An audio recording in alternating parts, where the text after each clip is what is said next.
లేఖన భాగాన్ని చదువుదాం. కీర్తనా గ్రంథము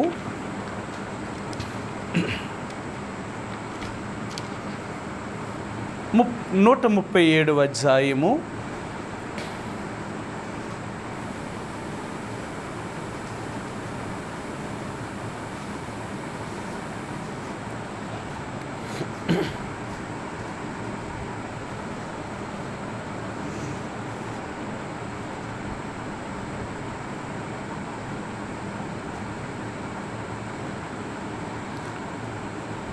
137వ కీర్తన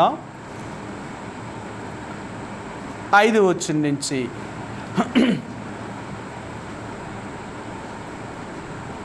కీర్తన గ్రంథము 137వ కీర్తన 5వ వచనం నుంచి 8వ వచనం వరకు ఈ యొక్క 4 వచనాల్ని ఉత్తర ప్రత్యుత్తర రీతిగా చదువుదామండి. ఉత్తర ప్రత్యుత్తర రీతిగా చదువుదాం. యెరూషలేమా, నేను నిన్ను మరచిన ఎడల నా కుడి చెయ్యి తన నేర్పును మరుచునుగాక.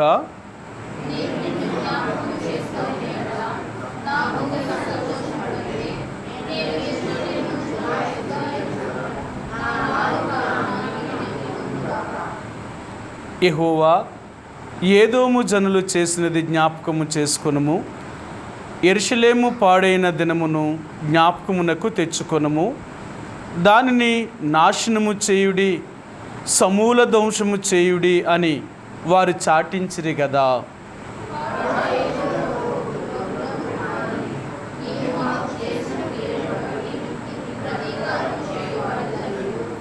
రాత్రికాల సమయంలో చదవబడిన లేఖన భాగాన్ని దేవుడు దీవించునుగాక. మరి సంఘముగా ఈ రాత్రి మనం ప్రార్థనా కూడు కొరకై మనం వచ్చాం కాబట్టి మనము ఇది సంఘ ప్రార్థనగా మరి చేరువచ్చాం కాబట్టి సంఘము కొరకు మనం ప్రార్థించేవారుగా ఉండవలసిన వారు. అంటే సంఘం అంటే ఏదో మనం కూడుకున్న మన సంఘమే మాత్రమే సంఘము కాదు. సంఘము అనేది ప్రపంచమంతటా ఉన్న సార్వత్రిక సంఘములో యేసు ప్రభువాని యొక్క రక్తము చేత ఎవరైతే విమోచించబడ్డారో అనగా పాప క్షమాపణ పొందారో వారందరూ యేసు ప్రభువారి యొక్క శరీరములోనికి అనగా ఆ సంఘములోనికి వారు చేర్చబడిన వారు. కాబట్టి సంఘము ఎక్కడుందని కానీ సంఘము అక్కడుందని కానీ చెప్పడానికి వీలు పడదు. సంఘము ఎక్కడుంది అంటే సంఘము ఈ ప్రపంచమంతట్లో ఉన్న అన్ని స్థలాలలో అన్ని ప్రాంతాలలో కూడా దేవుని యొక్క సంఘం ఉంది. ఎందుకు అంటే ఒకవేళ సంఘమే కానీ లేదు అంటే రేపు లోకానికి దేవుడు తీర్పు తీర్చలేడు. దేన్ని బట్టి తీర్పు తీరుస్తాడు? మనల్ని బట్టే లోకానికి దేవుడు తీర్పు తీరుస్తాడు. మనము లేకుండా దేవుడు తీర్పు తీర్చడు. అందుకనే అన్ని చోట్ల దేవుడు తన యొక్క సంఘమును లేక తన రక్తమిచ్చి కొనబడిన తన ప్రజలను ప్రపంచ నలుమూలలకి ఆయన చెదరగొట్టి అన్ని స్థలాలలో దేవుని యొక్క ప్రజలను ఉంచాడు. ఒకప్పుడులాగా ఇప్పుడు లేదు. ఒకప్పుడైతే దేవుని యొక్క మందిరం ఏదో పట్టణాల్లో ఉండేది, లేకపోతే మండలాల్లో ఉండేది, లేకపోతే ఏదో ఒక ప్రాంతంలో ఉండేది. కానీ ఇప్పుడు అలా లేదు. మీరు ఎంత మారుమూల గ్రామానికి వెళ్ళినా, ఎంత చిన్న గ్రామానికి వెళ్ళినా అక్కడ కూడా దేవుని ప్రజలు ఉన్నారు. అక్కడెవరు? అక్కడెలాగున్నారు అంటే దేవుని యొక్క ప్రజలు దేవుని చేత మారు మనసు యొక్క అనుభవంలోనికి వచ్చి రక్షించబడిన వారే అక్కడ కూడా దేవుని యొక్క సంఘముగా వారు కూడుకుంటూనే ఉన్నారు. కాబట్టి సంఘము ఎంత మారుమూల ప్రాంతాలకు వెళ్ళిపోయారు అంటే దేవుని ప్రజలు, దేవుని యొక్క ప్రజలు లేని స్థలం అంటూ ఈరోజు లేదు. మీరు ఎక్కడికి వెళ్ళినా యేసు ప్రభువుని నమ్ముకున్నవారు ఈ గ్రామములో లేరు, ఈ పల్లెటూరులో లేరు, లేకపోతే ఈ ప్రాంతంలో లేరు అని చెప్పడానికి ఎక్కడ కూడా ఆ మాట అనడానికి అవకాశం లేదు. ఎందుకు లేదు అంటే ఒకవేళ ఎక్కడైనా దేవుని నమ్మలేని యొక్క ప్రజలుగానే ఉంటే దేవుడు వారికి తీర్పు తీర్చడానికి అవకాశం లేదు. కారణం ఏంటంటే దేవుడు ఎవరికైనా తీర్పు తీర్చాలి అంటే వారి మధ్య నివసించిన నీతిమంతులైన వారిని దేవుడు చూపించి, వారు మీ మధ్యనే ఉన్నారు, మీ ఊరిలోనే జన్మించారు, మీతో పాటు కలిసే బ్రతికారు, కానీ మీలాగా బ్రతకలేదు.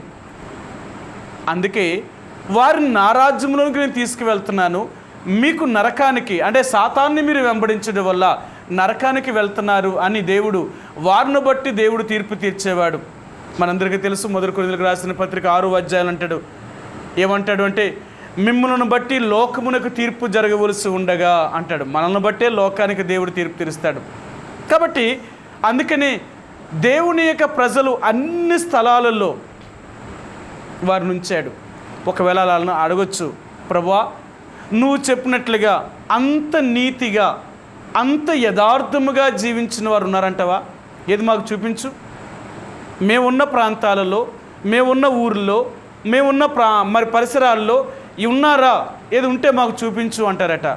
అప్పుడు మనల్ని దేవుడు సాక్షిగా చూపిస్తాడట. చూడు వాళ్ళు ఉన్నారా లేదా? అప్పుడు వాళ్ళు అడుగుతారట, నిజమా? వీళ్ళు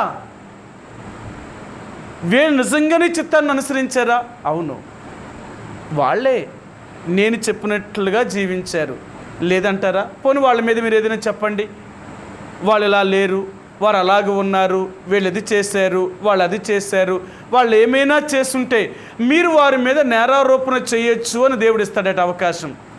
అందుకనే దేవుని యొక్క ప్రజల మీద ఎవ్వరూ కూడా నేరారోపణ మోపబడకూడదు. మన మీద ఎవరైనా ఏదైనా నేరారోపణ మోపారు అంటే మనం దేవుని యొక్క రాజ్యాన్ని మనం పోగొట్టుకున్నట్టే. అందుకనే దేవుని యొక్క ప్రజలుగా మనం చాలా జాగ్రత్తగా బ్రతుకుతాం. ఒకళ్ళు మనం నిందించే అవకాశం లేకున్నట్లుగా మనం చాలా జాగ్రత్తగా ఉంటాం అన్నమాట. అందుకంటారు, మీరు నిందించబడ్డానికి లేకపోతే మీరు అవమానపరచబడ్డానికి అపవాదికి మీరు చోటివ్వద్దు. ఏ విషయంలో కూడా మనము నిందించబడడానికి అవకాశం ఇవ్వకూడదన్నమాట. ఎదుటి వారిని మనం నిందించినట్లుగా ఎదుటి వారికి మనం అవకాశం ఇవ్వకుండా ఉండాలి అంటే ఖచ్చితంగా మనం దేవుని యొక్క వాక్యానుసారముగా జీవించవలసిన వారు ఉంటున్నాం. ఒకవేళ అలా జీవించలేదనుకోండి, దేవుడు అంటాడు, నువ్వు నా రాజ్యానికి అర్హుడివి అర్హురాలువి కాదు. ఎందుకంటే నేను చెప్పింది ఒకటి, నువ్వు చేసింది ఒకటి. నేను చెప్పినట్లుగా నువ్వు చేయలేదు, నువ్వు నీ ఇష్టానుసారంగా జీవించావు, కాబట్టి నా రాజ్యము నీకు లేదు. దేవుని యొక్క రాజ్యములోనికి ప్రవేశించాలి అంటే ఆయన చిత్తము చెప్పున జరిగించిన వారు మాత్రమే దేవుని యొక్క రాజ్యంలో ప్రవేశిస్తారు. మీ అందరికీ తెలుసు కదా మాట, ప్రభువా ప్రభు అని పిలిచి ప్రతి వాడును పరలోక రాజ్యంలో ప్రవేశించడు కానీ నా తండ్రి యొక్క చిత్తము నెరవేర్చువాడు మాత్రమే పరలోక రాజ్యంలో ప్రవేశిస్తాడు అన్నాడు యేసు ప్రభువారు.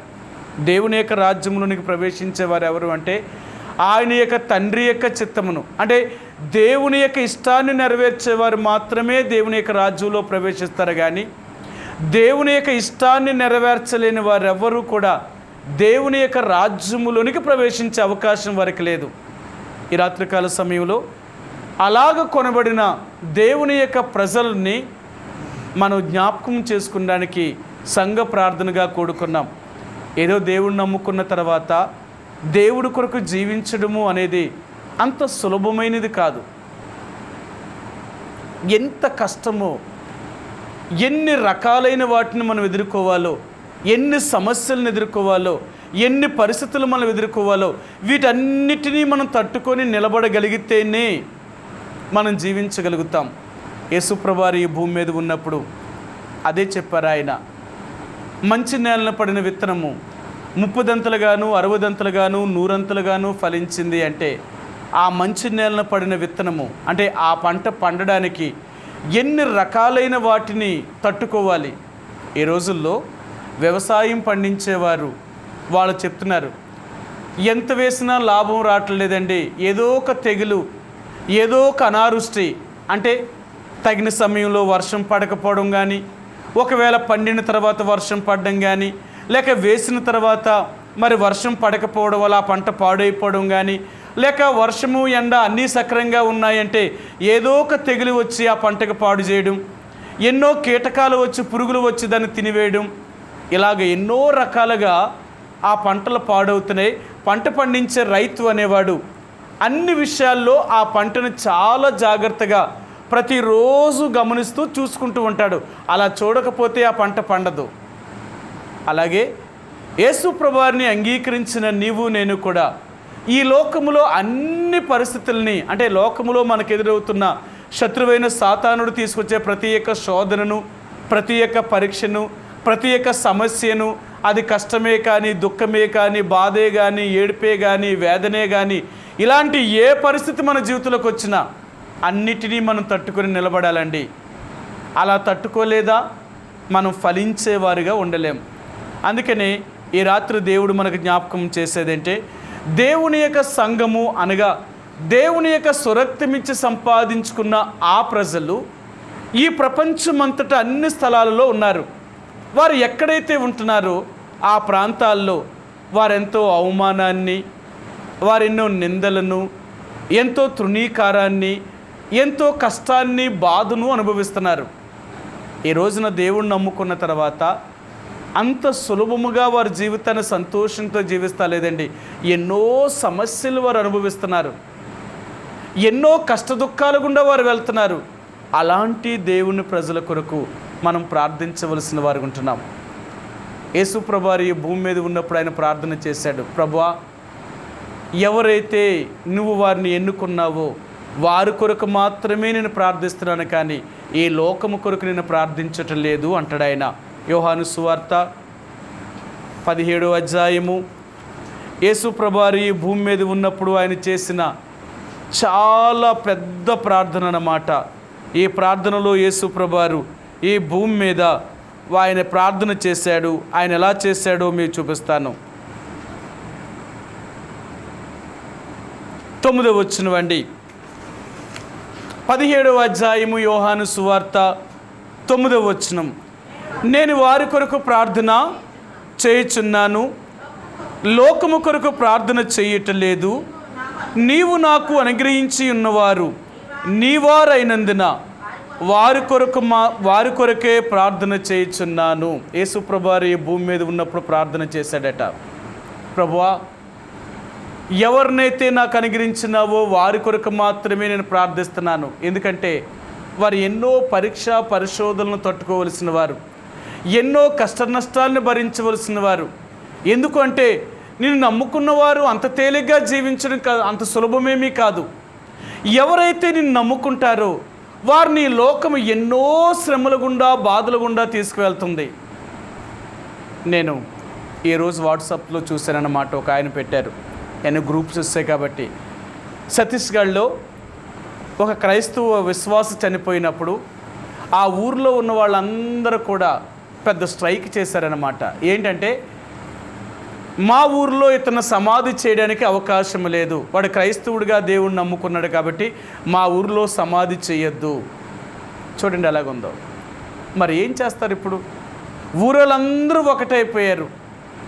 ఇప్పుడు సమాధి చేయొద్దు అంటున్నారు. అక్కడ ఇంకేం చేయాలి వీళ్ళు? ఆ శవాన్ని బాక్సులో పెట్టి రోడ్డు మీద కూర్చొని, మీరు ఒకవేళ మీరు చేయమంటేనే చేస్తాం, ఇప్పుడు ఎక్కడ తీసుకెళ్తాం మేము అని వారు కూర్చున్నప్పుడు, ఎందుకంటే ఈ విషయాలన్నీ తెలుసుకున్న తర్వాత ప్రభుత్వం వచ్చి వారికి ఒక రాజీకి తీసుకొచ్చారన్నమాట. చూడండి ఎలాగున్నారు. అంటే చనిపోయిన తర్వాత కూడా శవాన్ని పాతి పెట్టడానికి కూడా స్థలం ఇవ్వడానికి కూడా ఇష్టపడతలేదు. ఈ రోజున దేవుని యొక్క బిడ్డలకు ఎన్ని సమస్యలు ఉన్నాయో తెలుసా? రోజు రోజుకి మనకు సమస్యలు పెరుగుతూనే ఉన్నాయి. ఇలాంటి పరిస్థితుల్లో దేవుని యొక్క సంఘాన్ని లేక దేవుని యొక్క ప్రజల కొరకు ఎవరు ప్రార్థిస్తారు? ఎవరు దీని గురించి బాధ్యత తీసుకుంటారు? అందుకనే దేవుని యొక్క సంఘముగా చేరిన నీవు నేను కూడా, దేవుని యొక్క రక్తమిచ్చి కొనబడిన మన అందరం కూడా ఇలాంటి అవసరతల్లో, అక్కర్లో, బాధల్లో, శ్రమల్లో ఉన్న వారి కొరకు మనం ప్రార్థించవలసిన వారికి ఉంటున్నామండి. ఎందుకంటే ఆయన శరీరములో ఒక భాగముగా మనం అమర్చబడ్డాం. మీ అందరికీ తెలుసు, సంఘమే ఆయన శరీరము అంటున్నాం. సంఘములో అంటే శరీరములో ఏ భాగము దెబ్బతిన్నా శరీరమంతా బాధను భరిస్తుంది కాబట్టి, అలాగే దేవుని యొక్క సంఘములో ఒక వ్యక్తి బాధపడుతున్నారు అంటే ఆ బాధ సంఘమంతా భరించేదన్నమాట. అందుకనే మన సంఘముగా కూడి మనం ఎందుకు ప్రార్థిస్తామంటే ఆ వ్యక్తి కొరకు కానీ లేక ఆ పరిస్థితుల్లో ఉన్న సమస్యల్లో ఉన్న వారి కొరకు కానీ మనం ప్రార్థించేవారు. అలాగ మనము ఒకరి భారమును ఒకరు భరించవలసిన వారుగా ఉంటున్నామండి. కాబట్టి రాత్రికాల సమయంలో ఇలాంటి యేసు ప్రభువు అనే యొక్క రక్తము చేత కొనబడిన ఈ సార్వత్రిక సంఘములో చేర్చబడిన దేవుని యొక్క ప్రజల కొరకు మనం ప్రార్థించవలసిన వారికి ఉంటున్నామండి. మనం ఎంత ప్రార్థన చేయగలుగుతామో అదే మనకెంతో ఆశీర్వాదము. మన ఆశీర్వాదం ఏంటంటే ఇతరుల కొరకు మనం ఎంతగా ప్రార్థిస్తూ ఉంటామో ఆ ప్రార్థన ద్వారా మనకు ప్రతిఫలం కలుగుతుందండి. దానివల్ల దేవుడు మనకెంతో అధికమైన జీతాన్ని, బహుమానాన్ని ఇవ్వగలుగుతున్నాడు ఆయన. అందుకనే దేవుని యొక్క ప్రజలుగా మనం ఎప్పుడూ ప్రార్థన చేస్తూ ఉండడానికి ఇష్టపడతాం. ఎందుకు ఇలా చేస్తూ ఉంటామంటే దీని ద్వారా మనం ఎంతో ఆదాయాన్ని సంపాదించుకుంటున్నాం. ఎందుకంటే ఒకప్పుడు సంపాదన అనేది ఎక్కడో ఉద్యోగానికి వెళ్ళి సంపాదించేవారు.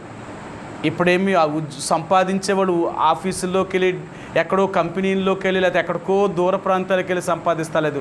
ఇంట్లో ఉండే సరే ఈరోజు ఇంట్లో ఉండేవారు డబ్బును సంపాదిస్తున్నారు. నేను ఒక కుర్రోడిని అడిగాను అనమాట, బాబు నువ్వు MBA చేసినట్టున్నావు కదా అని అడిగితే, లేదంకులు నేను డిగ్రీ చేశాను, ఇలా నేను పలానా సైన్స్ గ్రూప్ తీసుకున్నాను, ఇలాగ నేను ప్రస్తుతానికైతే ఖాళీగానే ఉన్నాను అన్నాడు. మరి ఏదైనా ఒక ఉద్యోగం ఉంది మరి చేస్తావంటే, లేదంకులు నేను ఇంట్లోనే ఉంటున్నాను కానీ నేను ఖాళీగా ఏమీ లేను, నేను ఉద్యోగం చేసుకుంటున్నాను అన్నాడు. అలాగా ఏంటి చేస్తున్నావంటే, నేను ఒక ప్రాజెక్ట్ వచ్చింది, ఆ ప్రాజెక్టులో పని చేస్తున్నాను, ఇంకా కొంత నేను ఆ కంప్యూటర్లో నేను పని చేయడం వల్ల నెలకు నాకు 30,000 దాకా నాకు వస్తుంది. పర్లేదు, నాకు 30,000, ఇప్పుడు నాకేం పెద్ద పెళ్లి చేసుకోలేదు, ఇంకా నాకు ఎవరు లేరు, నాకు ఈ 30,000 నా ఖర్చులకి నా ఇంట్లో వాళ్ళందరికీ కూడా నేను సరిపోతుంది, ఇక్కడ ఎక్కడికో వెళ్ళి నేను పడిపోవాల్సిన పర్లేదు, ఇది నాకు చాలు అంటున్నారు. నిజమేనండి.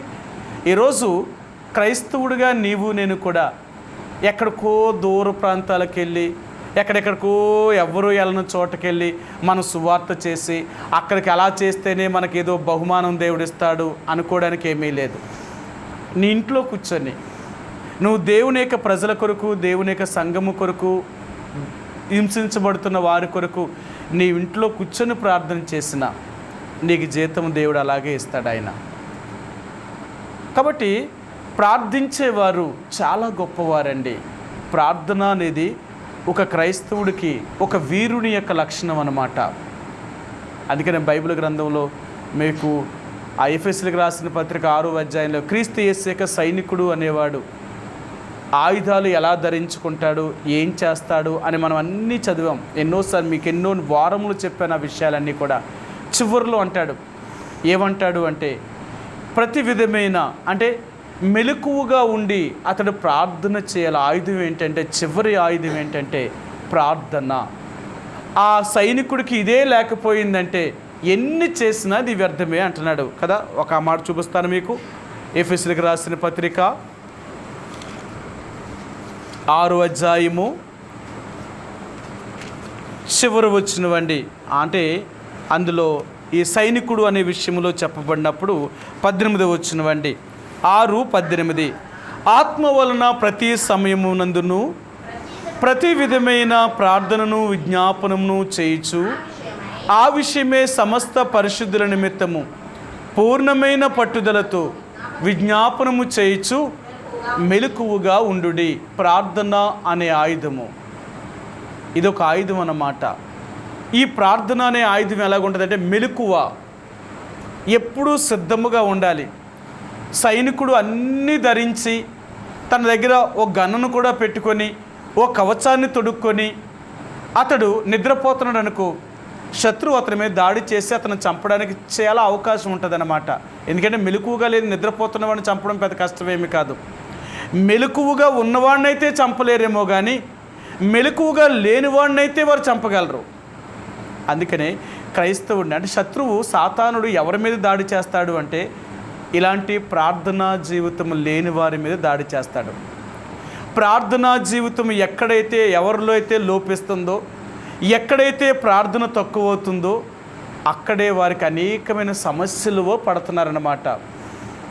మీకు ఎన్నోసార్లు చూపించాలి. లూకాసు వార్త 21వ అధ్యాయం అంటాడు, మీరు శోధనలో ప్రవేశించుకున్నట్లు మెలకువగా ఉండి ప్రార్థన చేయడి. శోధన అంటే మన జీవితంలో సాతానుడు ఎప్పుడు మన జీవితాన్ని కలవరపరుస్తాడు అంటే సాతానుడికి చోటు ఇచ్చినప్పుడు. బైబిల్ గ్రంథంలో అంటాడు, దేవునికిని నీకును ఉన్న ఈ సంబంధము ఈ మధ్యలోనికి ఇంకెవరూ రాకూడదు. మూడవ వ్యక్తి అనగా ఈ సాతానుడిగానే నీ హృదయంలోనికి వచ్చాడు అంటే మన జీవితాన్నే కలవరపరుస్తాడు. ఎప్పుడైతే మన జీవితం కలవరం అవుతుందో, వ్యక్తిగతంగా మనం కలవరమైనప్పుడు అది మన కుటుంబం మీద ప్రభావం పడుతుంది. మనకి కలవరం వచ్చినప్పుడు మన కుటుంబానికి నెమ్మది ఉండదు. మన కుటుంబంలో నెమ్మది లేదనుకోండి, సమాజంలో నెమ్మది ఉండదు. చూడండి, రోజు ఆ వీధిలో ఒక ఇంట్లో వాళ్ళు గొడవాడుకుంటున్నారు అనుకోండి, ఆ వీధిలో ఉన్న వాళ్ళు అందరూ ఏమంటారు? ఏటండి బాబు ఈ దరిద్రం మాకు ఈ వీధి కింద ప్రతిరోజు వాళ్ళ ఇంట్లో గొడవే, ఏటి మాకు వెళ్ళాపోతున్నాం అంటారు. చూడండి, అంటే ఆ వీధిలో ఉన్న వాళ్ళందరికీ కూడా అది ఎంత కలవరం వస్తుందో. అంటే వ్యక్తికి సమాధానం లేదనుకోండి, కుటుంబానికి సమాధానం ఉండదు. కుటుంబంలో సమాధానం లేదనుకోండి, సమాజంలో సమాధానం ఉండదు. ఎలా పాడవుతుందో చూడండి. అందుకని అంటారు, సమాజం బాగుండాలి అంటే ముందు వ్యక్తి బాగుండాల. మనం బాగుంటేనే మనం ఎక్కడున్నా ఆ పరిసర ప్రాంతాలు బాగుంటాయి. మనం బాగోలేకుండా పరిసర ప్రాంతాలు బాగుండాలనుకోవడం అనేది తప్పది. ఒక సైనికుడు అనేవాడు ఇలాగ తన్ను తానుగా రక్షించుకోవాలి అంటే మెలకువ ఎలాగైతే కలిగి ఉండాలో, ఒక క్రైస్తవుడిగా యేసు ప్రభువుని అంగీకరించిన ఒక వ్యక్తి కూడా అలాగే ప్రార్థనల్లో ఎంత సమయం గడుపుతూ ఉంటాడో, ఎంత సమయం ప్రార్థిస్తూ ఉంటాడో అది అంతా అతనికి ఆశీర్వాదం. అందుకనే దేవుని యొక్క ప్రజలుగా ఎక్కువ ప్రార్థన చేస్తూ ఉంటారు. ప్రార్థనలో ఎవరి కోసం చేస్తారో తెలుసా? వాళ్ళ కోసం కంటే ఇతరుల కోసం చేసేది ఎక్కువ. నేను ఒక ఆయన్ని చూశాను. ఆయన అన్నాడు, ఆయన ప్రేయర్ రిక్వెస్ట్, ఆయన ప్రార్థనా మనవులు ఇచ్చాడనమాట. ఎంత ఉందో ప్రేయర్ రిక్వెస్ట్, ఎన్ని దేశాల పేర్లు రాసుకున్నాడో. మన ఇండియాలో ఉన్న 29 రాష్ట్రాల పేర్లు రాశాడు. ఇండియాలో ఉన్న 29 రాష్ట్రాల్లో ఒక్కొక్క రాష్ట్రంలో ఎన్ని జిల్లాలు ఉన్నాయో, ఎన్ని మండలాలు ఉన్నాయో, ఎన్ని పంచాయతీలు ఉన్నాయో. నేను అన్నాను, ఇంత చేయడం అవసరం అంటారా? అప్పుడు ఆయన అన్నాడు, ఇలాగ చేయడం అనేది నాకు ఆశీర్వాదం. నేను అక్కడికి వెళ్ళక్కర్లేదు, ఇక్కడి నుంచే నేను ప్రార్థన చేయడం వల్ల దానివల్ల నేను ఎంతో ఆశీర్వదించబడుతున్నాను, నేను ఎంతో దీవించబడుతున్నాను. ఈరోజు చూడండి, చాలా చోట్ల ప్రేయర్ టవర్లు పెట్టారు. ప్రార్థనా టవర్లు అన్నమాట. ప్రేయర్ టవర్లు 24 గంటలు ప్రార్థన చేస్తున్నారు. వాళ్ళు బ్యాచ్లుకి వెళ్ళి ప్రార్థన చేస్తున్నారు. నేను ఒకసారి అడిగాను, మరి మీరు బ్యాచ్లుకి వెళ్తున్నారు కదా, ఏంటి మీకు ఉపయోగం ఏంటంటే వాళ్ళు అన్నారు, మేము ఇలాగ ఇన్ని గంటలు, అంటే మాకు 4 గంటల సేపు టైం ఇస్తారు. ఈ 4 గంటల సేపు మేము వెళ్ళి ప్రార్థన చేస్తూ వాళ్ళు ఇచ్చిన ప్రేయర్ రిక్వెస్ట్లు అన్నీ మేము ప్రార్థన చేస్తే మాకు నెలకింత డబ్బులు ఇస్తున్నారు. మళ్ళీ ఊరికనే కదట, ఆ ప్రేయర్ టవర్లో ప్రార్థన చేసే వాళ్ళందరికీ నెలకి ఇంత జీతం అని కూడా ఇస్తున్నారు. నేను అడిగాను, మరి జీతానికి డబ్బులు ఎక్కడే అంటే, ఈ ప్రేయర్ టవర్లు నిర్మించిన వాళ్ళే ఎవరెవరైతే ప్రేయర్ రిక్వెస్ట్లు వాళ్ళకి ఇస్తారో వాళ్ళ దగ్గర నుంచి కొంత డబ్బుని వీళ్ళు తీసుకుంటారట. మరి మీకోసం ఇంత మేము ప్రార్థన చేస్తున్నామంటే, 24 గంటలు మీకోసం మేము ప్రార్థన చేయాలంటే మరి మాకేంటి? మేము కూడా బతకాలి కదా, మేము కూడా మరి తినాలి కదా, మేము బ్రతకాలంటే మీరు మాకు ఇవ్వాలి కదా. మీరు ఉపకారం పొందిన వాళ్ళు, మా చేత మీరు ఉపకారం పొందుతున్నారంటే, మేము మీకోసం ప్రార్థిస్తున్నామంటే మీరు మాకు ఇవ్వకపోతే ఎలాగా అని వాళ్ళ దగ్గర నుంచి వాళ్ళు డబ్బులు అడుగుతారన్నమాట. వాళ్ళు ఎంత ఆలస్యం, మళ్ళీ వాళ్ళు ఇంతనే ఖచ్చితంగా వాళ్ళు ఇంతనే అడతారు. ఎందుకంటే మేము ఇంత ఖర్చు పెడుతున్నాం కాబట్టి మీరు ఇందులో పాలు పంపులు పొందాలి, ఖచ్చితంగా మీరు ఇవ్వాల్సిందే.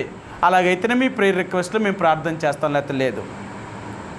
ఇలా ఎంతోమంది ఇలా ప్రార్థన చేస్తూనే ఉంటున్నారండి. దీనివల్ల ఎంతోమంది ఆదాయం సంపాదించుకుంటున్నారు, అది ఇంక వేరే విషయం.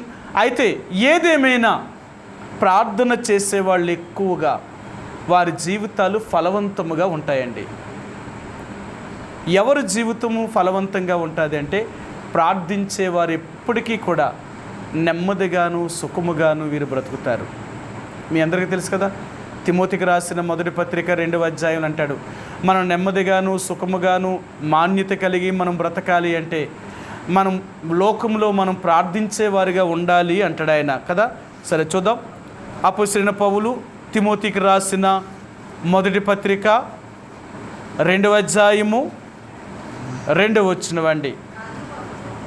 మొదటి వచనమండి, మనం సంపూర్ణ భక్తియు మాన్యతయు కలిగి నెమ్మదిగాను సుఖముగాను బ్రతుకు నిమిత్తము. సరే, మనం నెమ్మదిగాను సుఖముగాను బ్రతకాలి అంటే మనం ప్రార్థించేవారిగా ఉండాలి. ఎవరి జీవితంలో అయితే ప్రార్థన ఉంటుందో వారెంతో నెమ్మదిగా సుఖంగా బ్రతుకుతారండి. కాబట్టి ఈ ప్రార్థించే వాళ్ళు కూడా ఎవరి కోసం ప్రార్థిస్తారు, దేనికోసం ప్రార్థిస్తున్నారు? వాళ్ళ స్వలాభం కొరకు మాత్రం కాదు, వాళ్ళ కొరకు వాళ్ళు ప్రార్థించుకోవడం పెద్ద ప్రార్థన కాదు, ఇతరుల కొరకు ప్రార్థించేవారు సరే. అందుకని మనం ఎంత ఇతరుల కొరకు మనం ప్రార్థిస్తూ ఉంటామో అంతగా మనం ఆశీర్వదించబడతామండి, దీవించబడతాం. అందుకని బైబిల్ గ్రంథంలో ఉన్న దైవజనులైన వారు కానీ, విశ్వాసులు కానీ, లేక దేవుణ్ణి నమ్ముకున్న దేవుని ప్రజలు కానీ వారు ఎప్పుడూ ప్రార్థనలో ఎక్కువ సమయం గడుపుతూ ఉండేవారు అన్నమాట. ఎక్కువ సమయం. మరి మన సహవాసంలో ప్రతి ఆదివారము బల్ల దగ్గరికి వచ్చినప్పుడు ఈ బల్ల దగ్గర ప్రార్థన చేసేవారు అన్నమాట. దైవజనుడు భక్సింగ్ గారు ఆ దినాలలో ఆయన బల్ల దగ్గరికి వచ్చినప్పుడు రమారమి గంట సేపు ప్రార్థన చేసేవాడట. ఆయన బల్ల దగ్గర ప్రార్థన చేస్తే గంట సేపు ప్రార్థన చేసేవాడట. ఇంతసేపు ప్రార్థన చేస్తారా బల్ల దగ్గర అంటే, ఆ బల్ల దగ్గర ఎంతమంది తనకు ప్రేయర్ రిక్వెస్ట్లు ఇచ్చారో అన్ని రిక్వెస్ట్లని కూడా బల్ల దగ్గరకు వచ్చి చదువుతారు. అందుకని ఇప్పటికీ కూడా మనం బల్ల దగ్గరకు వచ్చినప్పుడు బలహీనలైన వారి కొరకు, అనారోగ్యంతో ఉన్న వారి కొరకు, ఆ ఇబ్బందుల్లో ఉన్న వారి కొరకు ఎవరైతే ప్రార్థనా సహాయం కోరుతున్నారో వాళ్ళందరికీ ప్రార్థన చేస్తూ ఉంటామన్నమాట. కారణం ఏంటి అంటే, ఆ బల్ల దగ్గరకు వచ్చినప్పుడు పరిశుద్ధులైన వారు అందరినీ జ్ఞాపకం చేసుకుంటాం. ఆ రొట్టె, ఆ రసము ఏం జ్ఞాపకం చేస్తుందంటే దేవుని యొక్క సంఘము, అది దేవుని యొక్క శరీరము. ఆ శరీరములో ఉన్న దేవుని యొక్క ప్రజల కొరకు ప్రార్థించాలి. ఏ అవయవమైతే పాడయిందో, ఏ అవయవమైతే దెబ్బతిన్నదో దాని కొరకు మనం ప్రార్థించాలి. అలాగా దైవజనుడు భక్సింగ్ గారు బల్ల దగ్గరే గంట సేపు ప్రార్థన చేసేవారు. ఇప్పటికీ కూడా మనం బల్ల దగ్గర ప్రార్థన చేసేటప్పుడు కనీసం 10 నిమిషాలు, పావు గంట సేపు తక్కువ ఎవరు కూడా ప్రార్థన చేయరు. కారణం ఏంటంటే, దేవుని యొక్క సంఘములో అమర్చబడిన మనము, ప్రభు యొక్క రక్తమాంసంలో పాలు పంపులు పొందుతున్న మనము, ఆ శరీరములో, ఆ రక్తములో మిగిలిన వారి కొరకు ఆ మిగిలిన రొట్టెను, ఆ రసము మనం ఏం జ్ఞాపకం చేస్తామంటే, ప్రభువా, చెదిరి ఉన్న సార్వత్రిక సంఘములో ఉన్న నీ ప్రజలైన వారందరూ ఎక్కడ ఉన్నా, వారు ఏ అవసరతలో ఉన్నా, ఏ ఇబ్బందిలో ఉన్నా, ఏ కష్టములో ఉన్నా వాళ్ళ కొరకు దైవజనుడు భక్సింగ్ గారి కొరకు ఎన్నో రిక్వెస్ట్లు వచ్చాయి, ప్రేయర్ రిక్వెస్ట్లు. ఎందుకంటే ఆయన పరిచర్య భారతదేశం అంతటా ఉండేది. అంతేకాదు ఇతర దేశాల నుంచి కూడా ఆయన ఎంతో పరిచర్య చేశారు. కాబట్టి అక్కడి నుంచి కూడా ప్రేయర్ రిక్వెస్ట్లు వస్తాయి.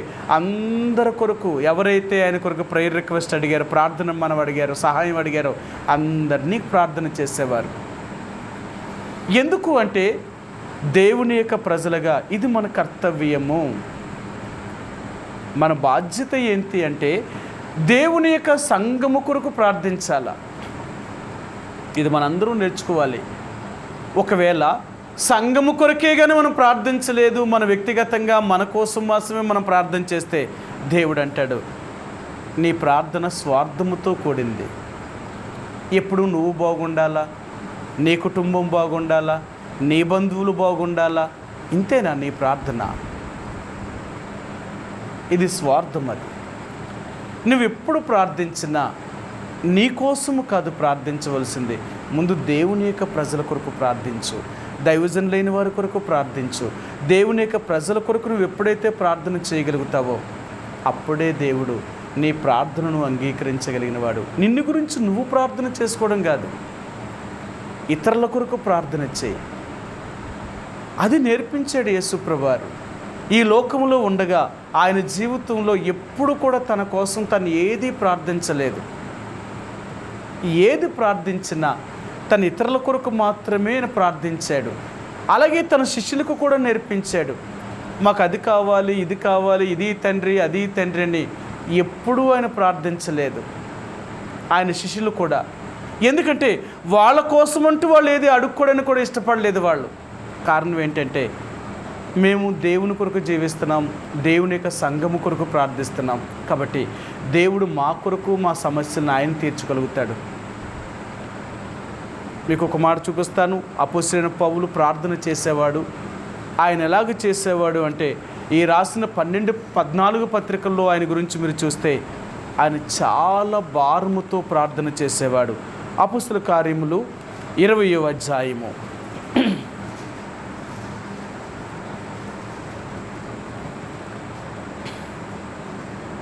31వ వచనమండి. అపొస్తలుల కార్యములు 20వ అధ్యాయము 31వ వచనం. కావున నేను 3 సంవత్సరములు రాత్రింబగళ్ళు కన్నీళ్లు విడుచుచు ప్రతి మనుషునికి మానక బుద్ధి చెప్పుతునని మీరు జ్ఞాపకము చేసుకొని మెలకువగా ఉండుడి. సరే, 3 సంవత్సరములు రాత్రులు పగలు కన్నీరుతో ఆయన ప్రార్థన చేసేవాడు. వాళ్ళు ఎలా చేసేవాడు అంటే అక్కడున్న సమస్యల కొరకు, అక్కడున్న పరిశుద్ధులైన వారి కొరకు ఆయన ఎంత ప్రార్థన చేసేవాడు. దేవుని యొక్క ప్రజలందరూ కూడా, దేవుని యొక్క దైవజనులైన వారు అందరూ కూడా అలాగే ప్రార్థించడం నేర్చుకున్నారు. కాబట్టి ఈ రోజున నీకు నాకు కూడా దేవుడు సంఘం యొక్క ప్రార్థన, అందుకని కొన్ని సంఘాల్లో ప్రార్థన ఉండదు. ఒక ఆదివారం మాత్రమే గుడికి వస్తారు, ఆదివారం గుడికి వెళ్ళిపోతారు, వచ్చేసారంటే వెళ్ళిపోయినట్టే. ఇక మరలా ఇంకా వాళ్ళకి ప్రార్థన కూడికి కానీ బైబిల్ పట్టణం అని కానీ ఇలాంటివి వాళ్ళకి ఏమీ ఉండవు. ఇంకా ఏదో ఆదివారం గుడికి వస్తారు, వెళ్ళిపోతారు. ఒకవేళ ప్రార్థనా కూడికని పెడితే, ఒక 100 మంది సంఘం ఉన్న దగ్గర ప్రార్థనా కూడికి పెడితే 10 మంది రావడం గొప్ప. 100 మంది విశ్వాసుల దగ్గర సంఘ ప్రార్థనకు వచ్చేవాళ్ళు ఎంతమంది అంటే 10 మంది కూడా ఉండరు. వాళ్ళకి అంత ప్రాముఖ్యం ఏమీ కాదు. దేవుని యొక్క సంఘము కొరకు ప్రార్థించాలి అనే అంత ప్రాముఖ్యం ఏం కాదు. అందుకనే ఆ సంఘము కానీ వాళ్ళు కానీ ఆత్మీయంగా ఎందుకు అభివృద్ధి చెందలేకపోతున్నారు అంటే వాళ్ళకి ప్రార్థనా జీవితము లేకపోవడం వల్ల. కాబట్టి ఈరోజు దేవుడు మనకు నేర్పించాలనుకున్నది ఏంటంటే ప్రార్థన. ఎంత ఎక్కువగా మనం ప్రార్థనలో ఉంటామో అన్ని విజయాల్ని ఎక్కువగా సాధించగలుగుతాం. మన జీవితంలో విజయం ఎక్కడుంది అంటే ప్రార్థనలోనే విజయం ఉంది. నువ్వు ఎంత ఎక్కువగా దేవుని యొక్క సన్నిధిలో ప్రార్థిస్తావో నీ సమస్యలన్నిటినీ దేవుడు అంతగా తీరుస్తాడు. కాబట్టి ఈ కీర్తనాకారుడైన దావీదు ఈ 137వ కీర్తనను ఆయన రచించినప్పుడు ఆయన ప్రార్థన చేశాడనమాట. ఎలాగూ ప్రార్థన చేశాడో మనం చదువుదాం. 137వ కీర్తన 5వ వచనమండి. యెరూషలేమా, నేను నిన్ను మరిచిన ఎడల నా కుడి చెయ్యి తన నేర్పును మరుచునుగాక. దావీదు ఆయన ఈ కీర్తనను ఆయన రచించినప్పుడు ఈ కీర్తనా భాగంలో మరి ఆయన చెప్తున్నాడు అన్నమాట. ఇవి యాత్రా కీర్తనలుగా లెక్కించబడుతున్న కీర్తన భాగము. అంటే 120వ కీర్తన దగ్గర నుంచి 134వ కీర్తన వరకు కూడా ఈ 15 కీర్తనలు యాత్రా కీర్తనలుగా రాశారు. తర్వాత ఈ కీర్తనలు మరి దావీదు కొన్ని కీర్తనలు రాశాడు ఇందులో కూడా. అందుకనే ఈ 137వ కీర్తనలో దావీదు దేవుని యొక్క సన్నిధిలో ఆయన చెప్తున్నాడు అనమాట. యెరూషలేమా, నేను నిన్ను మరిచిన ఎడల. ఇక్కడ దావీదు ఏమంటాడంటే యెరూషలేమా, నేను నిన్ను మరిచిన ఎడల. యెరూషలేం పట్టణాన్ని మర్చిపోవడం కాదు, ఊరిని మర్చిపోవడం కాదు, యెరూషలేములో ఉన్న దేవుని యొక్క ప్రజలను. అది ఆయన అక్కడ చెప్పేది ఏంటంటే యెరూషలేమా, నేను నిన్ను మరిచిన ఎడల అంటే ఆ ఊరిని ఆ పట్టణాన్ని మర్చిపోకుండా ఉండడం అనేది కాదు, కానీ ఆ పట్టణంలో ఉన్న దేవుని యొక్క మందిరములో ఉన్న లేక దేవుని యొక్క ప్రజలను మర్చిపోకుండా ఉండడం. యెరూషలేము అంటే ఏదో ఇశ్రాయేలు దేశంలో ఉన్న యెరూషలేము పట్టణం కొరకు కాదు. యెరూషలేము అంటే దేవుడు తన సురక్తం ఇచ్చి సంపాదించుకున్న దేవుని యొక్క సంఘము ఎక్కడ ఉన్నా వాళ్ళు మనం ఎప్పుడూ మర్చిపోకూడదు. అందుకనే మనం ప్రార్థన చేసేటప్పుడు దేవుని యొక్క ప్రజల కొరకు, దేవుని యొక్క సంఘాల కొరకు ఎంతైతే మనకు తెలుసో వారందరి కొరకు మనం ప్రార్థించేవారుగా ఉంటాం. ఎందుకు అలా ప్రార్థిస్తామంటే వారిని మనం మర్చిపోయేవారు మేమే కాదు, ప్రతిరోజు ప్రార్థన చేసేవారు. నేను అంటాను, కొన్నిసార్లు మనం ప్రార్థన చేసేటప్పుడు చెప్పబడిన అంశాల కోసమే మనం ప్రార్థన చేయలేం. ఒక ఊరు పేరు చెప్తే మరొక ఊరు, లేకపోతే కొన్ని ఊర్ల పేర్లు చెప్తే కొన్ని ఊర్లు మనం ప్రార్థన చేస్తూ ఉంటాం. అంటే మనకు అలవాటు లేక మేము ప్రార్థన చేసేటప్పుడు మాకు అప్పుడు నేను సేవకు వెళ్ళినప్పుడు కాకినాడతో బ్రాంచెస్ అనమాట, 18 బ్రాంచులు ఉండేవి అన్నమాట. ప్రతిరోజు మాకు ఉదయము సాయంకాలము మందిరంలో కుటుంబ ప్రార్థన జరిగేది. ఈ కుటుంబ ప్రార్థనలో మమ్మల్ని అందరినీ అంటే ప్రార్థన చేయించేవారు. ఈరోజు నువ్వు సాయంకాలం మరొకరు, ఉదయం ఒకరు, సాయంకాలం ఒకరు, ఉదయం ఒకరు, సాయంకాలం ఒకరు, ఇలా ప్రార్థన చేసేవారు. ప్రార్థన చేసేటప్పుడు వాళ్ళు జాగ్రత్తగా వినేవారు. ఆ దేవుని సేవకుడు సేవకురాలు మేము ఏమి ప్రార్థన చేస్తున్నామా వినేవారు. అప్పుడు చెప్పేవారు, ఏంటి నువ్వు చేసిన ప్రార్థన, అసలు ఇదా నువ్వు ప్రార్థన చేసేది? ఒక సేవకుడిగా నువ్వు ట్రైనింగ్ అవ్వడానికి వచ్చి ఒక సేవకుడిగా నువ్వు ప్రార్థన చేసే ఈ అనుభవమే నీకు రాకపోతే నువ్వెవరికి నేర్పిస్తావు? నీకే ప్రార్థన చేయడం రాకపోయినప్పుడు నువ్వు సంఘంలోకి పంపబడినప్పుడు విశ్వాసులకు ఏమైనా ప్రార్థన నేర్పిస్తావు అని చాలా తిట్టి ప్రార్థన ఎలా చేయాలని మాకు ప్రేయర్ రిక్వెస్ట్లు రాసిచ్చేవారు. రాసుకోండి, ఇది ప్రేయర్ రిక్వెస్ట్, ఇది ప్రార్థన మనవిలే అని ఎన్నో ప్రేయర్ రిక్వెస్ట్లు రాసి ప్రతిరోజు మీరు ప్రార్థన చేయాలా. ఇది నీవు ఇండివిజువల్గా ప్రార్థన చేయవలసి వచ్చినప్పుడు మాకు చెప్పేవారు, నువ్వు ప్రతిరోజు 4 నుంచి 5 గంటల వరకు ఇదిగో ఈ ప్రేయర్ రిక్వెస్ట్ వీటి కొరకు నువ్వు ప్రార్థన చేయాలా. ఇది రిక్వెస్ట్ అంతే.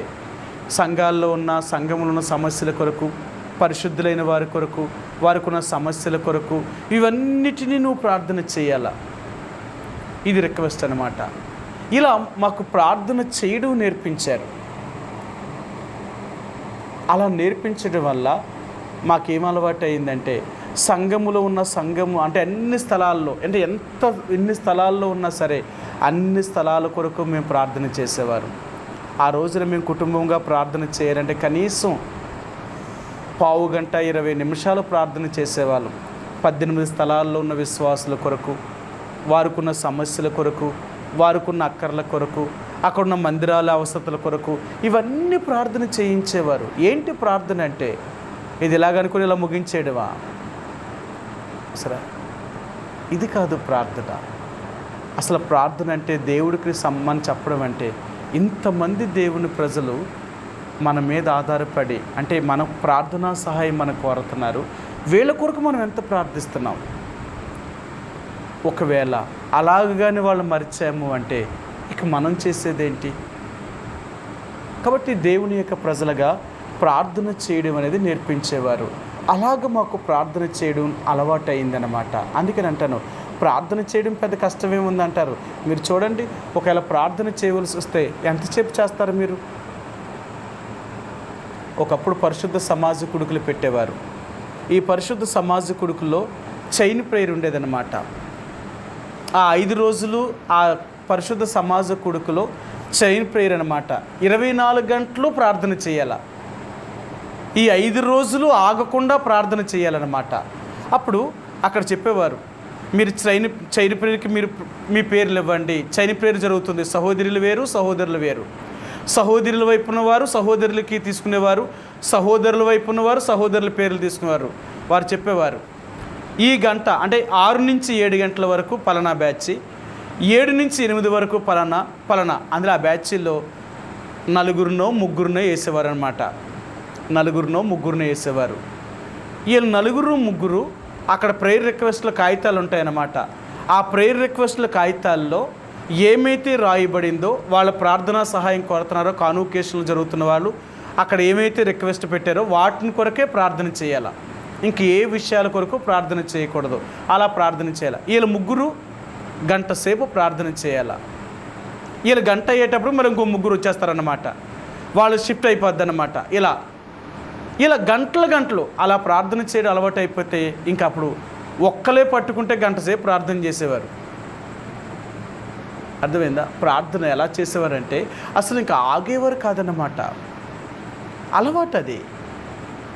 ఒక క్రైస్తవుడిగా మనం 15 గంట 10 నిమిషాలు అరగంట సేపు ప్రార్థనగా అసలు ప్రార్థన మొదలెడితే అంటే ఎంతసేపు అయినా ఎన్ని గంటల సేపు ప్రార్థన చేసేవారో అందుకనే కొంతమంది దైవజనుల కొరకు ప్రార్థన చెప్పేవారు. అంటే పలానా ఆయన ఈయన ఇలాంటి ప్రార్థనాపరుడు, ఇన్ని గంటల సేపు ప్రార్థన చేశాడు, పలానా ఆయన ఇన్ని గంటల సేపు ప్రార్థన చేసేవారు, పలానా ఆయన ఇన్ని గంటల సేపు దేవుని సన్నిధిలో ప్రార్థన చేసేవారు. ఇన్ని గంటల సేపు ఏం ప్రార్థన చేస్తారు?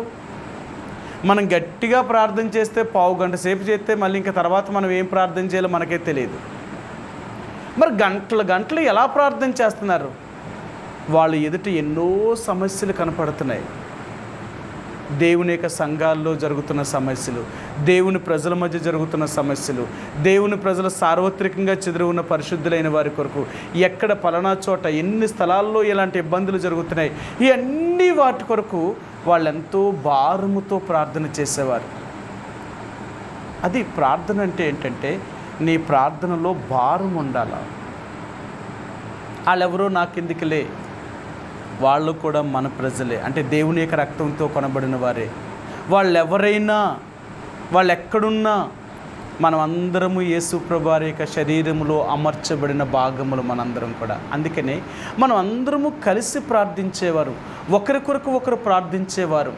కాబట్టి దేవుని యొక్క సంఘ ప్రార్థనగా ఇప్పుడు దావీదు మనకు నేర్పించేది అంటే, యెరూషలేమా నేను నిన్ను మరిచిన ఎడల తన కుడి చెయ్యి తన నేర్పును మరుచునుగాక అంటున్నాడు. అంటే నేను పుట్టిన దగ్గర నుంచి ఇంతవరకు నా చెయ్య ఏదైతే నేర్చుకుందో ఆ పనంతా మర్చిపోవను గాక. నేను నిన్ను మరిచేనా, నా పనుని నిన్ను మర్చిపోవాలా. అది దావీదు ఎంత ప్రార్థనాపరుడు అంటే తనెప్పుడూ తన జీవితంలో ప్రార్థనను మర్చిపోయేవాడు కాదు. ఆయన ఎప్పుడూ ప్రార్థన చేసేవాడు. అందుకనే యెరూషలేము కొరకు, దేవుని యొక్క ప్రజల కొరకు, దేవుని యొక్క సంఘము కొరకు ఎంత బాధ్యత కలిగిన వాడు ఆయన. ఈ రోజున మరి ఒక రాజ్యాన్ని, అంటే ఆ రోజుల్లో దావీదు రాజ్య పరిపాలన చేసే రాజ్యాన్ని ఏలేవాడు. ఇశ్రాయేలు ప్రజల యొక్క రాజ్యము ఎంతో కొన్ని లక్షల మంది జనం ఉన్నారు. ఆ రోజున దావీదు రాజ్య పరిపాలనకి ఎక్కినప్పుడు అంతమందిని పరిపాలన చెయ్యాలి అంటే, అంతమందిని సక్రమంగా నడిపించాలి అంటే అంత సామాన్యమైందంటావా? మీ అందరికీ తెలుసు, సొలొమోనుకి దేవుడు ప్రత్యక్షమయ్యి అతడు చేసిన ప్రార్థనను విన్న తర్వాత దేవుడు సొలొమోనుతో చెప్పాడు, సొలొమోనా నీ ప్రార్థన నేను అంగీకరించాను కాబట్టి నువ్వు చెప్పినట్లుగానే నేను చేస్తాను. అయితే నీకు ఒక అవకాశం ఇచ్చాను, ఇంత ప్రార్థన చేసావు కాబట్టి, ఇంత ప్రార్థన చేసావు నా ప్రజల కొరకు, నా దేశం కొరకు, అక్కడ ఉన్నవారి కొరకు నువ్వు ప్రార్థన చేసావు కదా, సరే నీకోసం నువ్వేమీ ప్రార్థన చేయలేదు, ఇప్పుడు నీకు నేను ఒక అవకాశం ఇస్తున్నాను. ఏంటి ఆ అవకాశం అంటే, నువ్వు ఏది అడుగుతావో అది నేను నీకు ఇచ్చేస్తాను అన్నాడు. నువ్వు ఏది అడుగుతావో అది నీకు ఇస్తాను అన్నాడు సొలొమోనుతో. అప్పుడు సొలొమోను దేవుణ్ణి ఒక వరం అడిగాడు. అంటే ఒకటి అడిగాడు దేవుణ్ణి. ఏం అడిగాడు అంటే, శత్రువు యొక్క ప్రాణాన్ని అడగలేదు, యుద్ధములో జయం అడగలేదు, నా దేశానికి కరువు కాటకాలు రాకుండా నా సింహాసనము నిత్యము నిలిచేలాగా చెయ్యని అడగలేదు. ఆయన ఒకటి అడిగాడు. ఏమడిగాడంటే, ప్రభువా కుడి ఎడమని ఎరగని ఇంత జనాంగాన్ని నిన్ను పరిపాలన చెయ్యాలి అంటే నా వల్ల సాధ్యమా? నా వల్ల సాధ్యం కాదు. అందుకనే నాకేం కావాలి అంటే జ్ఞానమును వివేకమును నాకు అనుగ్రహించు, ఈ రెండు నాకు ఇస్తే చాలు అని అడిగాడు. ఇంకా నాకేం అక్కర్లేదు అన్నాడు. జ్ఞానము, ఆ తెలివి లేక ఆ వివేకము లేకపోతే ఇన్ని లక్షల మందికి నేను ఎలా న్యాయం చేయగలను, ఇంతమందికి నేను ఎలా పరిపాలన చేయగలను అని సొలొమోను గుర్తించి అడిగాడు. అంటే సొలొమోనుకి అంత జ్ఞానం, అంత అలాంటిది అవసరమైందంటే మరి దావీదు అంతకంటే ముందు రాజ్య పరిపాలన చేశాడు, మరి ఆయనకి అది అవసరం కాదా? ఇశ్రాయేలు ప్రజల్ని, తన దేశ ప్రజల్ని పరిపాలన చేయాలి అంటే ఎంత కష్టం ఆయనకి, ఎన్ని అవసరతలు వాళ్ళు తీర్చాలా, ఎన్ని పరిస్థితులు వాళ్ళని చూసుకోవాలా. అందుకనే దావీదు యెరూషలేములో ఉన్న దేవుని యొక్క ప్రజల కొరకు ఆయన ఎప్పుడూ ప్రార్థన చేసేవాడు.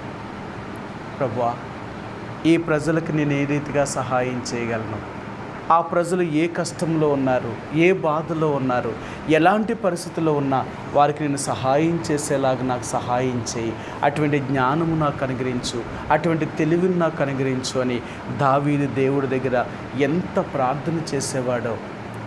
అప్పుడే దావీదు అంటాడు, దేవుడు నాకు ఎంత జ్ఞానం ఇచ్చాడు అంటే, నేను చిన్నవాడినైనా ముసలివారి కంటే ఎక్కువ జ్ఞానం నాకు దేవుడిచ్చాడు అంటాడు ఆయన. ఇంత జ్ఞానం నాకు ఎక్కడి నుంచి వచ్చింది అంటే ఆ దేవుడి దగ్గర నుంచి నేను నేర్చుకున్నాను.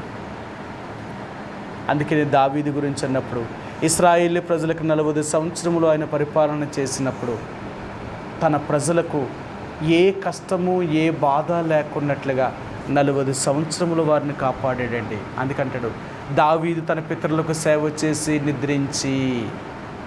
ఆయన ఎంత నమ్మకంగా తన ప్రజలను పరిపాలన చేశాడో, అంత నమ్మకంగా పరిపాలన చేయడం కొరకే దావీదు దేవుడి దగ్గర ఎంత సహాయాన్ని కోరుకునేవాడు.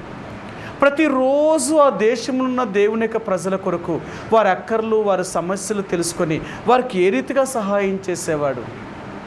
అక్కడున్న అక్కర్లేంటి, అక్కడున్న సమస్య ఏంటి, ఇవన్నీ కాకుండా దావీదుకి ఒకరోజు ఒక ఆలోచన వచ్చిందంట. ఏమొచ్చిందంటే, ఇన్ని లక్షల మంది జనాంగాన్ని నేను దేవుడి వైపు ఎలాగ తిప్పాలా, వీళ్ళందరికీ దేవుని మాటలను ఎలా తెలియచేయాలా అని దావీదుకి ఒక ఆలోచన వచ్చి దేవునికి ఒక మందిరాన్ని నిర్మించాలి అనుకున్నాడు. ఆయన దేవునికే ఒక మందిరాన్ని కట్టాలి అనుకున్నాడు దావీదు. అక్కడైతే ఈ ప్రజలందరినీ ఒక చోట చేర్చి అందరికీ దేవుని యొక్క సంగతులు తెలియచేయడానికి దేవునికి ఒక మందిరమును కట్టాలనే ఆలోచన. చూడండి, అంతకుముందు ఎవరికీ రాలేదు. దావీదుకు వచ్చినట్లుగా ఎవ్వరూ అలాగ ఆలోచించలేదు. ఈయనకు మాత్రమే ఆలోచన వచ్చింది. అంటే ఆ దేశములో ఆ దేశ ప్రజలకి ఏది అవసరమో ఏది అవసరం లేదో, ఏది దైవికంగా వీరిని నడిపించాలో ఎంత ఆలోచన కలిగిన వాడు దావీదు. అందుకనే దేవుడు దావీదు అంటున్నాడు, యెరూషలేమా నేను నిన్ను మరిచినలా నా యొక్క తన కుడి చేయి తన నేర్పును మరుచునుగాక అంటున్నాడు. దావీదు యొక్క జీవితంలో ఎప్పుడూ కూడా యెరూషలేములో ఉన్న దేవుని యొక్క ప్రజల గురించి ఆయన చింత, ఆయన విచారము, ఆయన బాధ. ఆ ప్రజలను పరిపాలన చేయాలి, ఆ ప్రజల కోసమే నేను జీవించాలి, ఆ ప్రజలు నేను ఆత్మీయంగా నడిపించాలి, దేవుళ్ళో ఉంచాలి. ఒక రాజు యొక్క బాధ్యత ఈ రెండు. ఒకవైపు నుంచి రాజ్యాన్ని పరిపాలన చేస్తూ వాళ్ళ కష్ట నష్టాలని ఆయన తీర్చడమే కాకుండా ఆ ప్రజలందరినీ దేవుళ్ళో ఉంచేలాగా చూడవలసిన బాధ్యత కూడా రాజుదే. రాజు ఒక్కడ కానీ దేవుణ్ణి విడిచిపెడితే ఆ ప్రజలందరూ కూడా దేవుణ్ణి విడిచిపెడతారు. మన రాజుల గ్రంథంలో ఎంతోమంది రాజులు చూసాం కదా. ఈ రాజులకు దేవుణ్ణి వెంబడించిన రాజులైతే దేవుని ప్రజలందరినీ దేవుని వైపు తిప్పేవారు. దేవుణ్ణి వెంబడించిన రాజు అయితే దేవుని ప్రజలందరినీ మరో లోకంలో తీసుకెళ్ళేవాడు. అయితే దావీదు ఆయన రాజు అయిన తర్వాత దేవుని ప్రజలందరినీ కూడా ఒక్కతాటి మీదకి తీసుకొచ్చాడు ఆయన.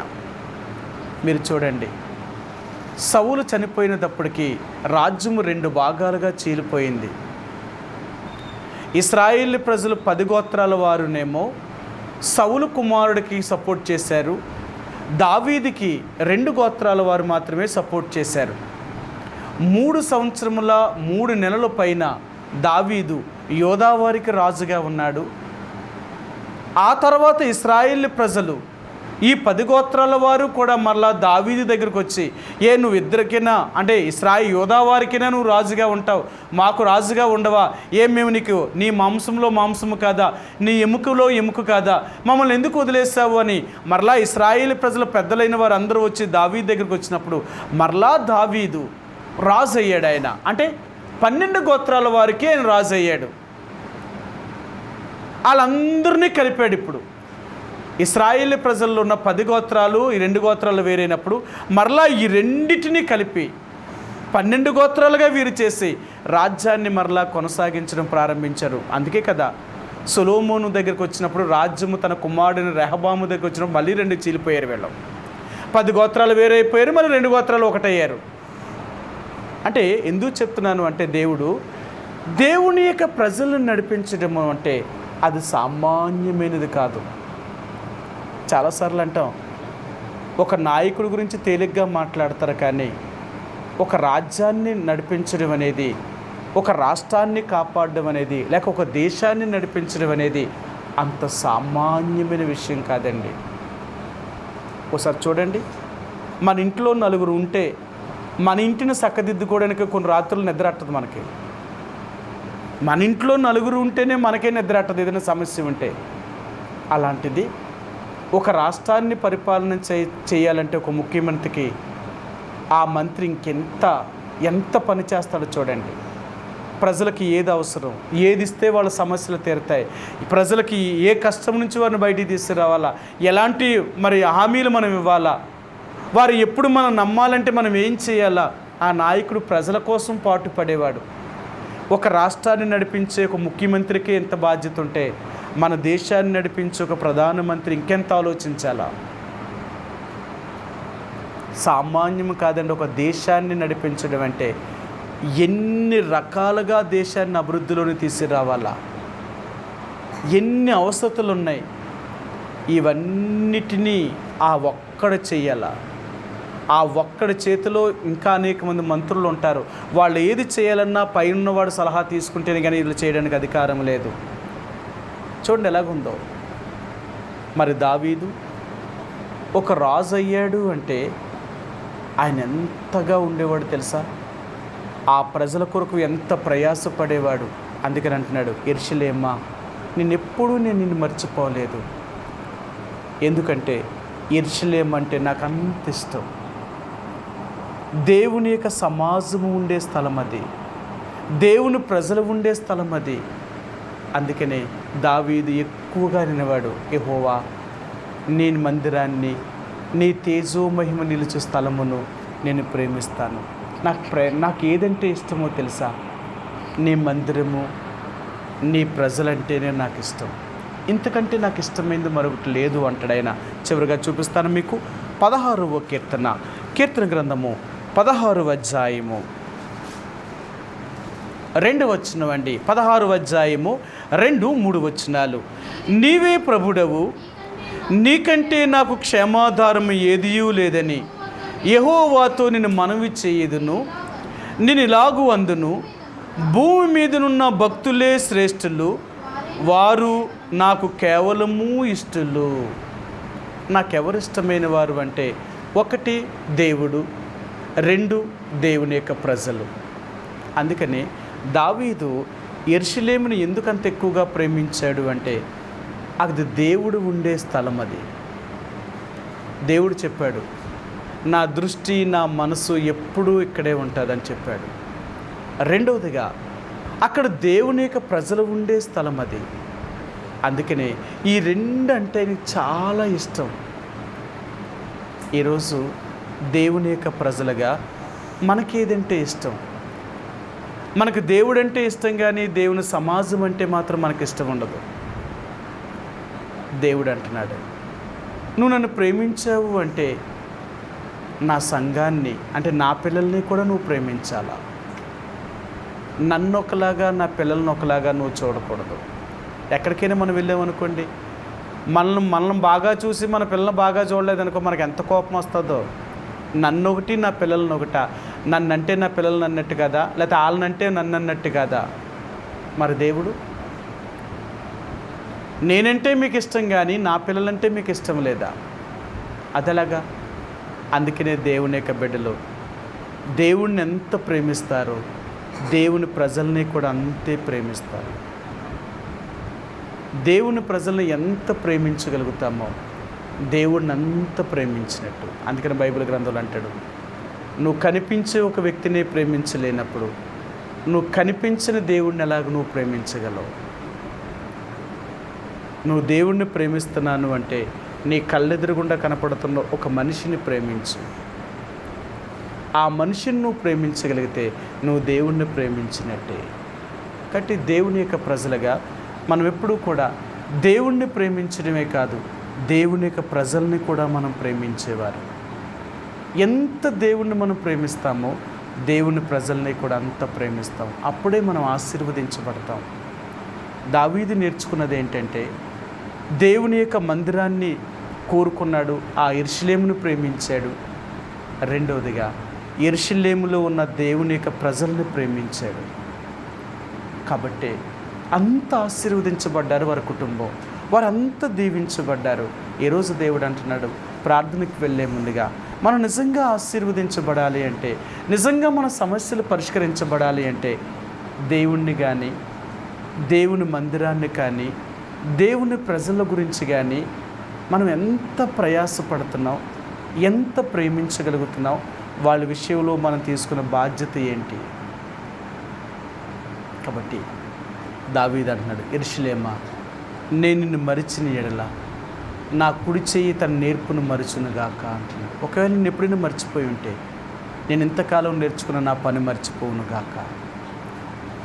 మనం నేర్చుకున్నదే మర్చిపోతే మళ్ళీ కొత్తగా మొదలెట్టాలంటే మనం ఎలా సాధ్యమా?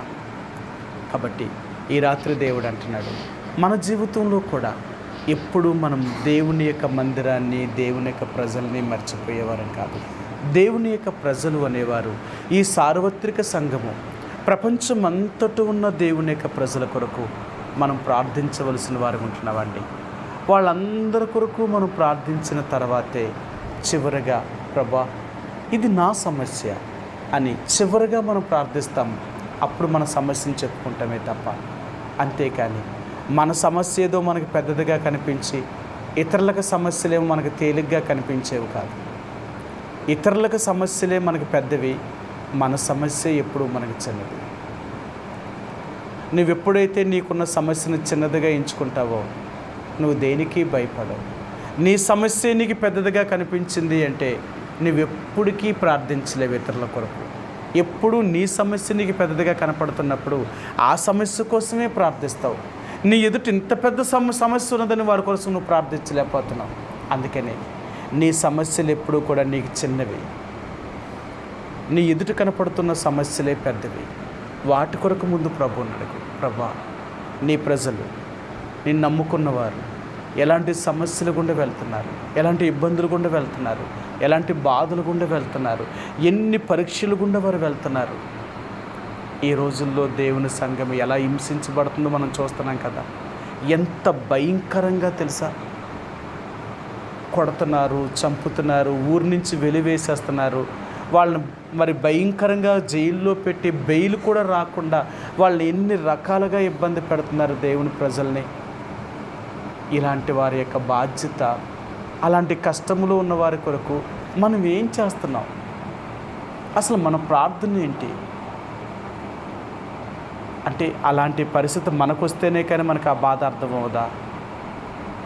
అందుకే దేవుడు అంటున్నాడు, ఆ బాధ నీకొస్తేనే బాధ కాదు, ఇతరులు ఎవరు భరించినా సరే ఆ బాధ నీ బాధగా తీసుకో. అప్పుడే నీ సమస్యల నుంచి నువ్వు విడుదల పొందుతావు. కాబట్టి ఈ రాత్రికాల సమయంలో ఇది సంఘము యొక్క ప్రార్థన అనక, దేవుని యొక్క ప్రజల యొక్క సమస్యల కొరకు, వారి యొక్క కష్టములలో ఉన్న వారి కొరకు, ఇబ్బందుల్లో ఉన్న వారి కొరకు, వారి మరి బంధించబడిన వారి కొరకు ఇలాగూ మనం ప్రార్థించవలసిన వారు ఉంటున్నాం. ఇది సంఘ ప్రార్థన అంటే. అంతేకాని సంఘ ప్రార్థన అని పేరు చెప్పుకొని మన కోసం మనం ప్రార్థన చేసేవాళ్ళం కాదు, సంఘము కొరకు మనం ప్రార్థన చేసేవాళ్ళం. ఆ రీతిగా కొద్ది సమయం ప్రభు యొక్క సంఘము కొరకు మనం ప్రార్థన చేద్దామండి. యేసు ప్రభు వారి యొక్క రక్తమిచ్చి కొనబడిన దేవుని యొక్క ప్రజలు ఈ సార్వత్రిక సంఘములో, అనగా ప్రపంచమంతటా ఎక్కడున్నప్పటికీ కూడా వారు ప్రపంచ దేశాల్లో, మన దేశంలో, మన రాష్ట్రంలో ఉన్న దేవుని యొక్క ప్రజలు ఎవరైతే కష్టాల్లో, ఇబ్బందుల్లో, బాధల్లో, అనారోగ్యంతో, ఆర్థికమైన సమస్యలతో, ఆకలి దప్పులతో బాధపడుతున్నారో వారందరి కొరకు ప్రార్థించండి. వారికి ఉన్న సమస్యల నుంచి దేవుడు విడిపించేలాగా, వారికి సహాయం చేసేలాగా ప్రార్థన చేయండి. అలాగే ఎన్నో కోట్ల మంది ప్రజలు సాతాను చేతిలో బంధించబడి రక్షణ లేని వారే నరకానికి సాతానుడితో కూడా వెళ్ళిపోయే పరిస్థితులు కలిగి ఉంటున్నారు. ప్రభు చిత్తమైతే ప్రభువా, వారిని సాతాను యొక్క చేతిలో నుంచి విడిపించు, రక్షించు, నిన్ను దేవుడిగా కలిగి ఉండే భాగ్యాన్ని అనుగ్రహించని వారి కొరకు ప్రార్థన చేద్దాం. అలాగే దైవజనులైన వారి కొరకు ప్రార్థన చేయండి. ప్రపంచ దేశాల్లో, మన దేశంలో, మన రాష్ట్రంలో చేస్తున్న దైవ సేవకులైన వారు నమ్మకంగా దేవుని సేవను చేస్తున్న దైవ సేవకుని వారి కుటుంబాన్ని దేవుడు బలపరిచి దేవుని యొక్క సంఘాలను దేవుని రాకడ కొరకే సిద్ధపరిచి అభిషేకం వారికి అనుగ్రహించేలాగా ప్రార్థన చేయండి. వృద్ధాప్యాలు ఉన్న వారికి పునరుద్ధాన శక్తిని, అనారోగ్యంతో ఉన్న వారికి దేవుడు స్వస్థతను అనుగ్రహించేలాగా ప్రార్థన చేయండి. అలాగే ప్రపంచ దేశాల్లో, మన దేశంలో, మన రాష్ట్రంలో దేవుని నమ్ముకున్న దేవుని ప్రజలను, దేవుణ్ణి ఎరగిన అన్యజనులైన వారు, నామకార్థులైన వారు, కమ్యూనిస్టు వారు, అలాగే మన దేశంలో బీజేపీ వారితో కలిసి పనిచేస్తున్న బజరంగ దళ వారు, విశ్వ హిందూ పరిషత్ వారు, ఆర్ఎస్ఎస్ వారు, శివసేన, ఈ 4 తెగల వారు బీజేపీతో కలిసి ఈ 5గురు దేవుని యొక్క ప్రజల్ని ఎంతో హింసిస్తున్నారు. కాబట్టి వారిని దేవుడు వారి మనోనేత్రాలు తెరిచి వారిని దేవుడు రక్షించి నిజమైన దేవుడిని తెలుసుకునేటట్లుగా దేవుడు వారికి మనోనేత్రాల దేవుడు తెరిచేలాగా ప్రార్థన చేయండి. వారి చేతిలో బాధించబడుతున్న దేవుని ప్రజల కొరకు ప్రార్థించండి. వారి కష్టాల్లో, ఎవరైతే ఇబ్బందుల్లో, అనారోగ్యంతో జైల్లో బంధించబడి, చంపబడి, ఆదరణ లేక వారు ఎన్నో కష్టాలు గుండా వెళ్తున్నారో వాళ్ళ కొరకు ప్రార్థిస్తాం. ప్రభా, ఇలాంటి నీ ప్రజలు ఎక్కడైతే ఇలా బాధను అనుభవిస్తున్నారో వీరందరినీ విడిపించు, కాపాడు, స్వస్థపరచు. వారికి కావలసిన అన్న వస్త్రములు అనుగ్రహించు. వారి గాయాలను మీరు కట్టి వారికి విడుదలను దయచేయండి తండ్రిని ప్రార్థించండి. అలాగే ఇజ్రాయిల్ దేశం కొరకు ప్రార్థించండి. వారి చుట్టూ ఉన్న శత్రు దేశాలతో యుద్ధం జరుగుతుంది. వారికి కూడా దేవుడు సహాయం చేసి వారికి విజయాన్ని దయచేసి దేవుని యొక్క లేఖనాలు నెరవేర్చబడడం కొరకే దేవుడు వారి కృప చూపించేలాగా ప్రార్థన చేద్దాం. అలాగే మరి హైదరాబాదులో హెబ్రోన్ కొరకు ప్రార్థన చేయండి. అక్కడున్న పరిస్థితులు దేవుడు చక్కపరిచి ఈ 4 గంటల బోధలో నమ్మకంగా సేవను చేస్తున్న దైవ సేవకులైన వారు మన రాష్ట్రంలో, మన దేశంలో, ప్రపంచ దేశాల్లో ఎక్కడున్న వారిని, వారి కుటుంబాలని దేవుడు బలపరిచి దేవుని యొక్క సంఘాల కొరకే దేవుని యొక్క సంఘాలను దేవుని రాకడ కొరకే సిద్ధపరిచి అభిషేకం దేవుడు దయచేసేలాగా ప్రార్థన చేయండి. అలాగే ప్రపంచ దేశాల్ని, మన దేశాన్ని, మన రాష్ట్రాన్ని పరిపాలన చేస్తున్న మరి నాయకులైన వారి కొరకు, అధికారుల కొరకు, ప్రభుత్వం వారి కొరకు ప్రార్థన చేయండి. అలాగే ఆర్థికమైన పరిస్థితులన్నీ దేవుడు చక్కపరిచి అల్లర్ల నుంచి దేవుడు దూరపరిచి సమాధానము, శాంతిని, నెమ్మదిని అనుగ్రహించేలాగా ప్రార్థన చేయండి. అలాగే మరి నర్సిపూడి, రామచంద్రాపురం, అనపర్తి, గంగులూరుపాకలు, కాపవరం, ఇలపల్లి, కృష్ణాపురం, రాఘవాపురం, కాకినాడ, సామర్లకోట, పెద్దాపురం ప్రాంతంలోను, అలాగే విజయనగరానికి ఆనుకొని జరుగుతున్న పరిచర్య కొరకు, అలాగే లంకిలిపాలెంలో జోనాథన్ మార్టిన్ గారు చేస్తున్న పరిచర్య కొరకు ప్రార్థన చేయండి.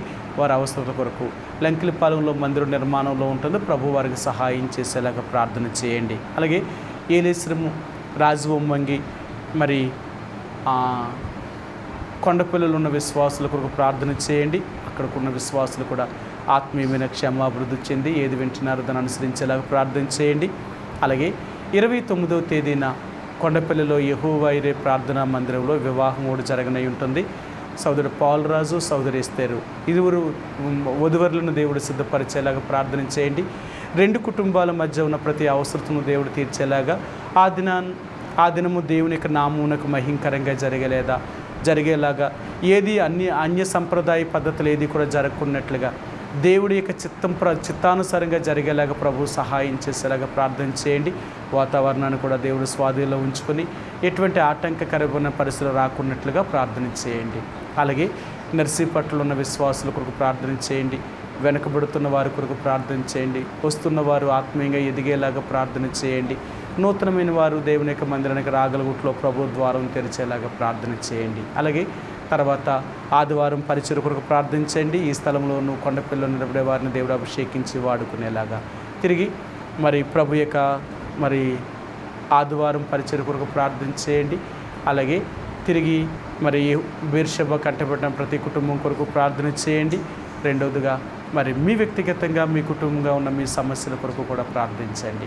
అలాగా కొద్ది సమయం ఒకరి తర్వాత ఒకరు ప్రభు యొక్క సన్నిధిలో ఏవైతే దేవుని యొక్క పరిశుద్ధులైన వారి యొక్క ప్రార్థనా మనవులు ఉన్నాయో వాటన్నిటి కొరకు కొద్ది సమయం మనం ప్రార్థనలో గడుపుదామండి. ఆ రీతిగా ప్రార్థనలో కొనసాగుదాం. ప్రార్థించేవారు అందరికీ వినిపించేలాగా బిగ్గరగా ప్రార్థన చేయడానికి ప్రయత్నించారు.